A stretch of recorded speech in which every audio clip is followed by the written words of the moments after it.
Yesterday, I promised to tell you about the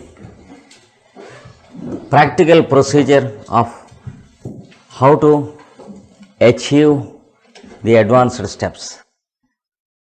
That is, how to cooperate with the evolutionary function, how to train ourselves to cooperate with the Deva kingdoms, and how to learn to exist in the soul consciousness.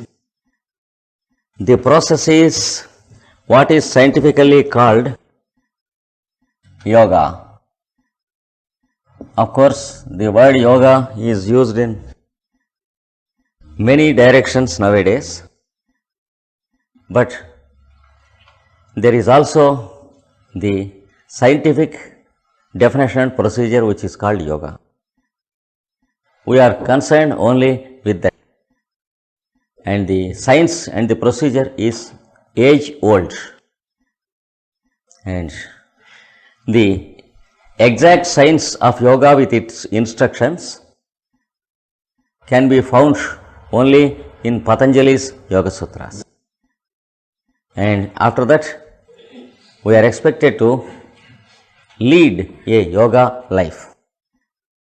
Yoga practice is no end in itself, but the end and the goal is yoga way of living.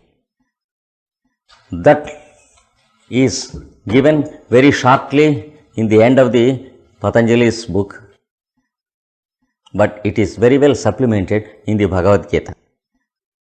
So, Patanjali Yoga Sutras and Bhagavad Gita put together form the first part and the second part of the science of yoga. Now, we will try to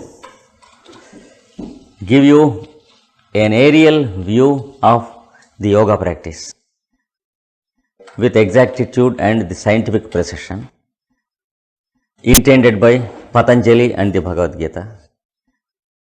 We have nothing to do with the many digressions of other yoga teachers, and when we were talking about the 6 angles of vision to the ancient wisdom, followed by those who are regularly attending the lectures, we spoke of the 5 and the 6th is left behind. That is yoga. Today, the same thing is the subject. First, the book of Patanjali is divided into 4 chapters.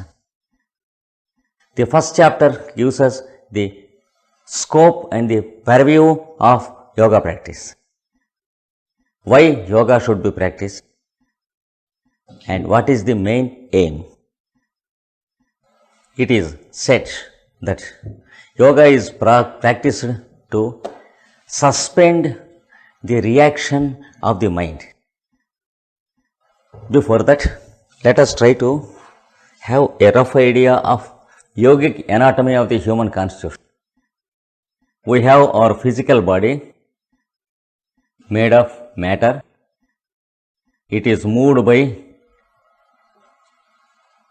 the body of forces called prana, whose main function is pulsation. And then there is what is called the mind. So, the third aspect is mind, and the mind is divided into 2 branches, the ordinary mind and the higher mind. The higher mind is what we called yesterday buddhi or will, and we are shining from within through all these layers. The one who is shining from within is called indweller. He is shining in the form of mind through the activity of the five senses. The sense of sight, the sense of hearing, the sense of smell, the sense of taste, and the sense of touch. Through these five senses, the mind is functioning, and for the present we are functioning as the mind. So, we have what is called the functioning of the mind. We call it the functioning of the indweller because we are normally confused between mind and ourselves. When the mind is working, we say we are working. When the mind is seeing through the eye, we say I see it. Like that, the mind is wrongly considered as the indweller. And there is the activity called reaction. Reaction to the environment. Whenever there is light outside, the mind is responding through the eye and reacting to the light.